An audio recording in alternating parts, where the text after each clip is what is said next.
આપણે બાળકને જોઈને તરત જ આપણે તેની કાલી ઘેલી નિખાલસતાના દીવાના થઈ જઈએ છીએ. આપણે પણ બાળક સાથે બાળક જેવા બની જઈએ છીએ. ઘરમાં, ફેમિલીમાં જો નાનું બાળક હોય તો સમય ક્યાં પસાર થઈ જાય છે તેની ખબર જ રહેતી નથી. નમસ્કાર, BS9 TV ન્યૂઝમાં આપની સાથે હું છું નેહા પટેલ. આવા બાળક જેવા નિખાલસ વ્યક્તિ જેને આપણે ચાચા નહેરુના હુલામણા નામથી ઓળખતા આવીએ છીએ અને ભારતના તે પહેલા વડાપ્રધાન છે. પંડિત જવાહરલાલ નહેરુનો જન્મ 14 નવેમ્બર 1889 ના રોજ ઉત્તર પ્રદેશના પ્રયાગરાજમાં થયો હતો. તેમના જન્મદિવસને બાળ દિન તરીકે ઉજવવામાં આવે છે. ચાચા નહેરુને બાળકો પ્રત્યે અપાર પ્રેમ હતો. તેઓ હંમેશા કહેતા કે કદાચ મારી પાસે માણસ માટે સમય નથી, પણ બાળક માટે એક સમય છે. પંડિત નહેરુ એમ પણ કહેતા હતા કે આજના બાળકો આવતીકાલનું ભારત બનાવશે. તે જ રીતે આપણે તેમને ઘડીશું, તે જ રીતે તે રાષ્ટ્ર નિર્માણ કરશે. દેશભરમાં દર વર્ષે 14 નવેમ્બરે બાળ દિવસની ઉજવણી કરવામાં આવે છે. આ વર્ષે દેશની વિવિધ શાળાઓમાં ચિલ્ડ્રન્સ ડે ની પણ ઉજવણી કરવામાં આવે છે. આ દિવસે ભારતના પ્રથમ વડાપ્રધાન પંડિત જવાહરલાલ નહેરુના સન્માનમાં પણ ઉજવવામાં આવે છે.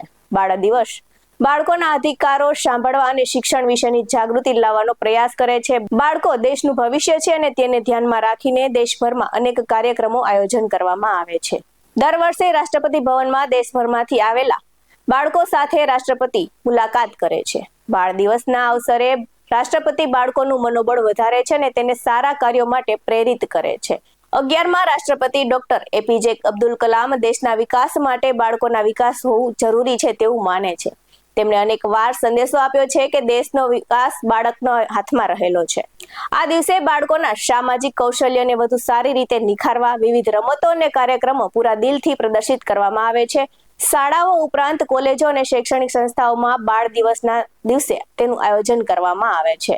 અગાઉ બાળ દિવસ 20 નવેમ્બરે આવતો હતો, અત્યારે 14 નવેમ્બરે ભારતમાં બાળ દિવસ તરીકે તેને ઉજવવામાં આવે છે. આ દિવસે 1956 થી જ શરૂઆત થયો હતો. વાસ્તવમાં સંયુક્ત રાષ્ટ્ર હેઠળ 20 નવેમ્બરે યુનિવર્સલ ચિલ્ડ્રન્સ ડે તરીકે ઉજવવામાં આવે છે. જોકે 1964માં પંડિત જવાહરલાલ નહેરુનું અવસાન થયું હતું, ત્યારે નક્કી કરવામાં આવ્યું હતું કે તેમની જન્મ જયંતિને બાળ દિવસ તરીકે ઉજવવામાં આવશે.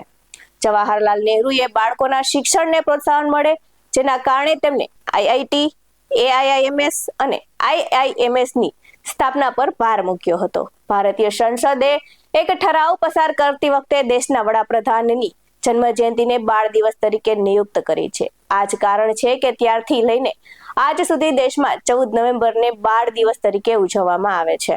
આવા જ વધુ અહેવાલ સાથે ફરી મળતા રહીશું. તમે અમારી YouTube ચેનલને સબસ્ક્રાઇબ કરવાનું અને અમને Facebook અને Instagram પર ફોલો કરવાનું ભૂલશો નહીં. બાકી નવી અપડેટ્સ મેળવવા માટે આપ જોતા રહો BS9 TV ન્યૂઝ. નમસ્કાર.